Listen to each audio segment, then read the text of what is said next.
आज मैं आपके समक्ष बाजार दर्शन विषय को लेकर उपस्थित हूँ।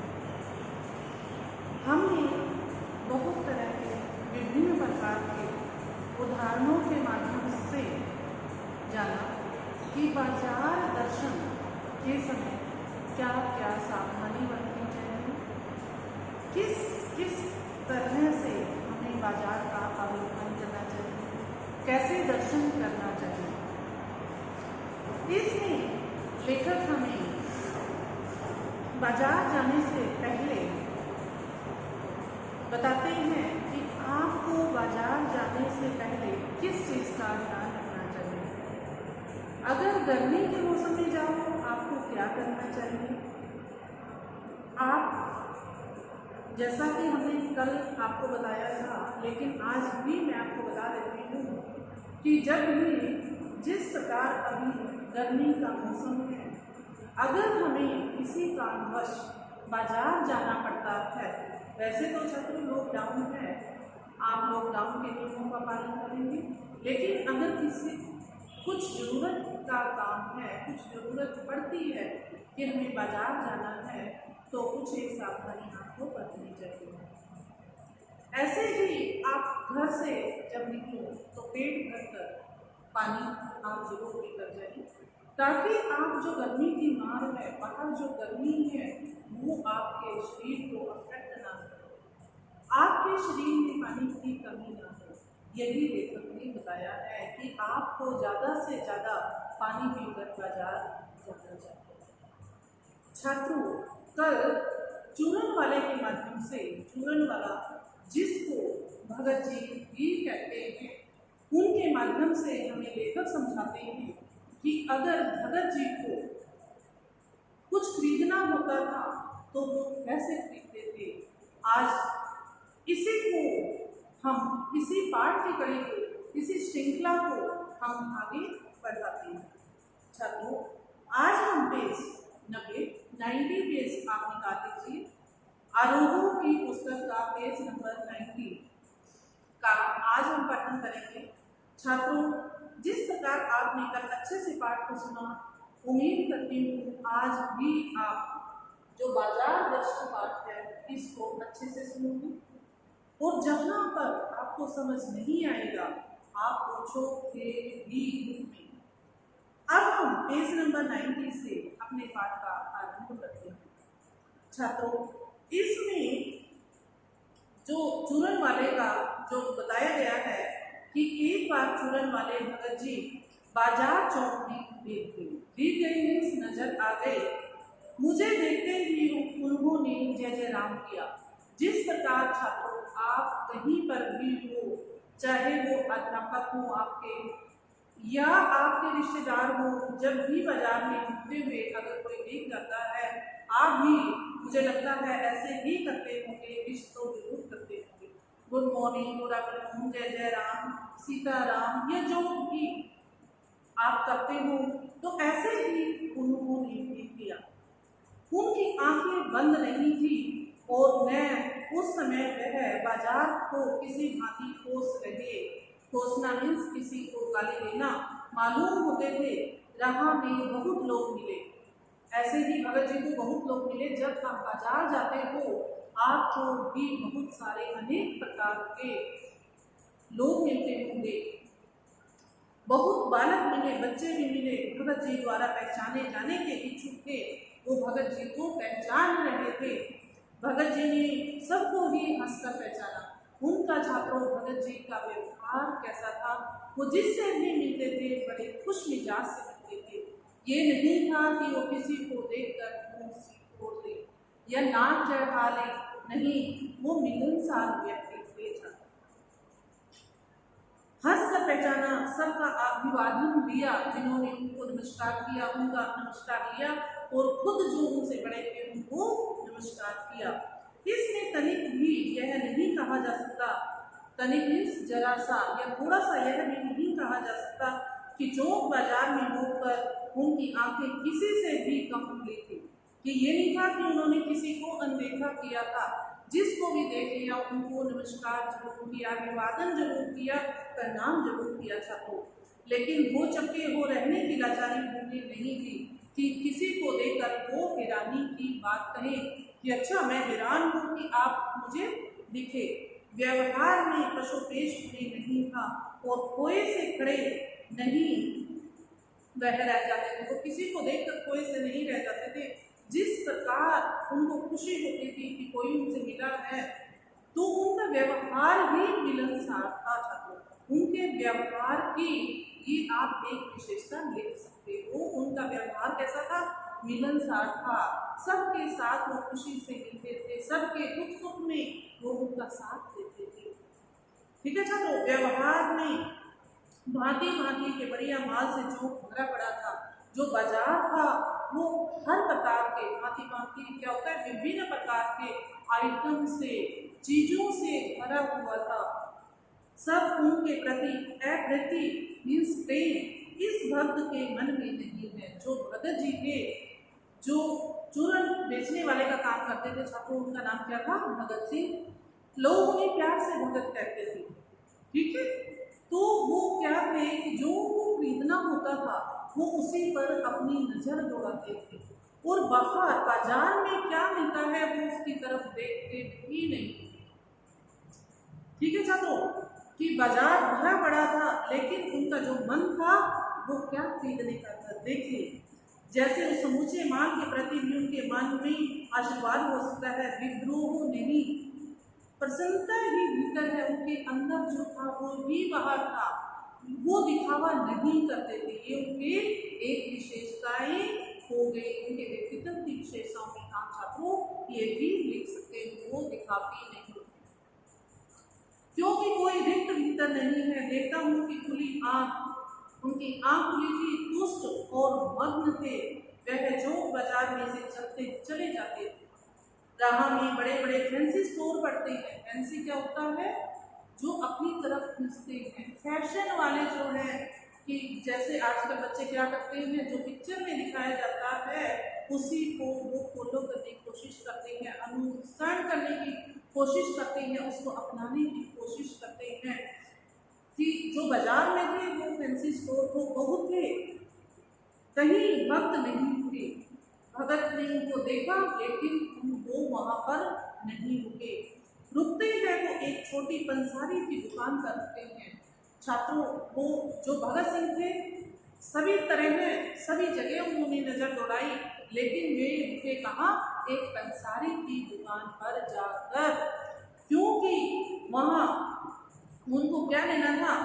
दुकान पर रुकते हैं, वहां दो चार अपने काम की चीज ली, जो भी उनको खरीदना था वो लिया और चले आते हैं। बाजार से हठपूर्वक विमुखता उनमें नहीं है कि हठपूर्वक वो चीज खरीदे, ये उनमें दिखावा कोई नहीं है।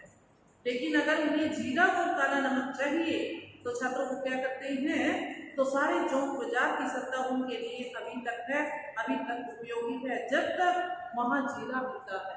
वो सारे बाजार में घूमते हैं लेकिन उनमें क्या है? जीरा और काला नमक जो उनको चाहिए था वो सभी दुकानों पर जो फैशन है, फैंसी है, स्टोर है, सभी को अवलोकन करते हुए जा रहे हैं, निरीक्षण करते हुए जा रहे हैं, लेकिन वो रुकते कहाँ है? पंसारी की दुकान पर, जहाँ से उनको जीरा और नमक खरीदना होता है। जरूरत भर जीरा वहां से ले लिया कि फिर सारा चौक उनके लिए आसानी से नहीं के बराबर हो जाता है। वह जानते हैं कि जो उन्हें चाहिए था वो मिल गया।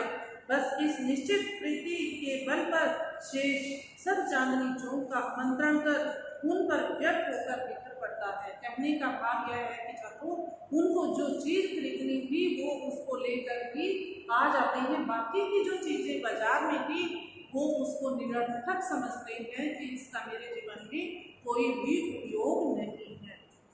चौक की चांदनी जो थी वो दाएं की बाएं की भूख की भूखी फैली रही थी, फैली हुई थी चारों तरफ, और क्या कह रही थी कि आओ हमसे कुछ खरीदो।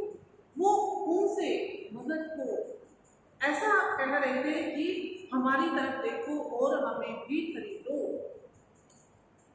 यहाँ मुझे याद होता है, याद होना छात्रों मालूम होता है कि बाजार को सार्थकता भी वही मनुष्य देता है जो जानता है कि वह क्या चाहता है। ये नहीं है कि जो आपको दिखा और आपने उसको समेट लिया। नहीं, आपको उनकी जरूरत का भी देखना है कि क्या वो चीज आपकी जरूरत की है या नहीं। और जो नहीं जानते कि वे क्या चाहते हैं, अपनी परचेजिंग पावर छात्रों यहाँ इंग्लिश का वर्ड लिया गया है, अंग्रेजी का वर्ड लिया गया है। परचेजिंग पावर क्या होती है? खरीदने की पावर, शक्ति। कि घर में अपने पैसे से केवल एक विनाशक शक्ति, शैतानी शक्ति, व्यंग की शक्ति की बाजार को दे देते हैं। हम क्या करते हैं छात्रों? हम दिखावे के चक्कर में पड़ जाते हैं। हम में दिखावा ज्यादा है। हम ये सोचते हैं कि अगर हम बाजार गए हैं और कुछ खरीद कर नहीं लेकर आए तो लोग हमारे बारे में क्या सोचेंगे? क्या वो हमें कंजूस मानेंगे कि ये बाजार सुबह से बाजार गए थे और कुछ भी इनके हाथ में नहीं है? इस चक्कर में भी कई बार हमें कुछ खरीदना पड़ता है, लेकिन ये भगत जी के अंदर भावना नहीं थी। इसीलिए वो सारे बाजार का भ्रमण करते हैं और जो चीज उनको चाहिए भी छात्रों वो ही लेकर वो आते हैं। अब हम आगे बढ़ते हैं। वे लोग बाजार का बाजारूपन बढ़ाते हैं, जिसका मतलब है कि कपट बढ़ाते हैं। कपट की बढ़ती का अर्थ परस्पर आपस में सद्भाव है छात्रों। इस सद्भाव के ह्रास पर आदमी आपस में भाईचारे और सुहृदय और पड़ोसी फिर रह ही नहीं जाते और आपस में पूरे ग्राहक और बेचक मीन्स खरीदने वाले और बेचने वाले की तरह व्यवहार करते हैं। मीन्स वो उनके अंदर मानवता नहीं है। ठीक है छात्रों, वो सिर्फ उनको कस्टमर समझते हैं और वो उनको क्या समझते हैं कि ये दुकान वाला है और कुछ नहीं है। मीन्स ग्राहक और बेचक, ग्राहक मीन्स खरीदने वाला, बेचक मीन्स बेचने वाला। इससे ज्यादा उनके अंदर कुछ भी भावना नहीं होती। मानो दोनों एक दूसरे को ठगने की घात में हो, दोनों एक दूसरे को ठगने की कोशिश करते हैं। जो बेचक होता है वो अपने जो सामान की कीमत दुगनी बताता है और जो खरीदार होता है, ग्राहक होता है, वो उसको कम से कम करवाना चाहता है। वो ये चाहता है कि मैं दुकानदार को ठग लूं और दुकानदार सोचता है कि मैं जो ये ग्राहक है इसको ठग लूं। एक की हानि में दूसरे का अपना लाभ दिखता है। इसमें ये बताया गया है कि अगर जो बेचने वाला है, जो दुकानदार है, अगर उसकी हानि होती है तो जो खरीदने वाला है उसका प्रॉफिट होता है। और इसके अपोजिट अगर बेचने वाले को लाभ होता है और जो खरीदने वाला है उसको हानि होती है तो लोग खुश होते हैं। लेकिन ये गलत है, बल्कि इतिहास का सत्य माना जाता है कि ऐसे बाजार को बीच में लेकर लोगों में जरूरतों का आदान प्रदान नहीं होता। वो क्या करते हैं कि एक बार तो दुकान पर आएंगे, उसके बाद जब उनका देख लेंगे कि तालमेल नहीं है या उनके साथ नहीं बनती या मोल सेट नहीं होता, मोल भाव नहीं होता, तो दोबारा वो उसकी दुकान पर नहीं आते। ऐसे बाजार को बीच में लेकर लोगों में जरूरतों का आदान प्रदान नहीं होता, बल्कि शोषण होने लगता है, एक दूसरे का शोषण होता है, अत्याचार होता है। तब कपट सफल होता है, निष्कपट शिकार होता है, उसमें फंस जाता है। निष्कपट जिसने कपट नहीं किया हो, जिसने छल नहीं किया हो। ऐसे बाजार मानवता के लिए विडंबना है, ये दिखावा है छात्रों। और जो ऐसे बाजार का पोषण करता है, जो ऐसे बाजार को पालता है, जो उसका शास्त्र बना हुआ है, वह अर्थशास्त्र सरासर ऊंधा है, उल्टा है। वह माया के शास्त्र है, माया का ही सब बोल वाला है छात्रों। वह अर्थशास्त्र नीति शास्त्र है। वो जो शास्त्र बताया गया है कि इस प्रकार का होना चाहिए, वह है अनीतिपूर्ण है, नीतिपूर्ण नहीं है। इसलिए छात्रों हमें जब बाजार जाना हो तो पहले से भी अपनी एक लिस्ट तैयार कर लें, एक सूची तैयार कर लें कि आपको बाजार से खरीदना क्या है और क्या आपकी जरूरत की ये चीजें हैं। अगर नहीं है तो आप उन चीजों को मत खरीदिए, चाहे आपकी जेब, चाहे आपकी पॉकेट पैसे की भरी क्यों ना हो। जो जरूरत की चीजें हैं वो नहीं खरीदना चाहिए। ये हमें बाजार दर्शन पाठ के माध्यम से भगत जी हमें बताते हैं। छात्रों, जो ये पाठ है बाजार दर्शन, इसमें शैलेंद्र कुमार जी ने हमें यही बताया है कि जो ये बाजार दर्शन है ये दिखावा है और भी कुछ भी नहीं है। अब छात्रों, ये पाठ आपने समझा। अब मैं आपसे पूछना चाहती हूँ कि अगर इस पाठ का जो बाजार दर्शन पाठ है, अगर इस पाठ का आपको कोई अन्य शीर्षक देना हो या कोई अन्य नाम देना हो तो आप इसका क्या नाम दोगे? अपने अपने हिसाब से आप इसका नाम दोगे जो आपको उचित लगता है। ठीक है छात्रों, जैसे बाजार का आकर्षक, बाजार की रौनक, ये भी हो सकता है। आप अपनी तरफ से मान लो 16 छात्र हैं हमारे हिंदी के, 16 अपना अलग अलग नाम इसका शीर्षक इसका सोचोगे और मुझे ग्रुप में बताओगे कि आपने इस पाठ का जो बाजार दर्शन है इसका शीर्षक आपने क्या सोचा। छात्रों, अब मैं गृह कार्य की तरफ बढ़ती हूँ। हमारा जो गृह कार्य है आज का होगा विज्ञापन।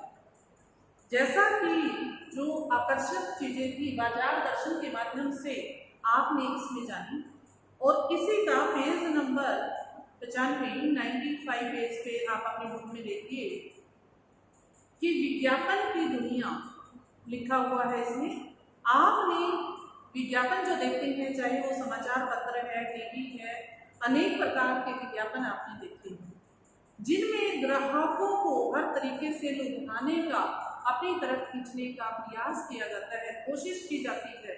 जो नीचे आपके बिंदु लिखे गए हैं उन बिंदुओं पर आपको एक विज्ञापन बनाना है। चाहे आप उस विज्ञापन को अपनी कॉपी में बनाएंगे या A4 शीट पर आप उस विज्ञापन को बनाओगे। जो टॉपिक है आपके 3 बुक में दिए गए हैं छात्रों, पेज नंबर 95। पहला है विज्ञापन में सम्मिलित चित्र और विषय वस्तु।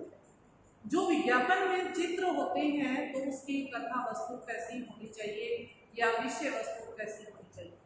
दूसरा है छात्रों विज्ञापन में आए पात्र मीन्स वो करैक्टर कैसे होने चाहिए, और जो विज्ञापन है उसकी भाषा क्या होनी चाहिए। आप इनमें से बाजार दर्शन में से कोई भी एक चीज जो आपको लुभाने वाली लगी आप उसका विज्ञापन तैयार करोगे और ग्रुप में भेजोगे। ठीक है छात्रों, अगली कक्षा में हम आपके समक्ष एक नए पाठ के साथ उपस्थित होंगे। तब तक के लिए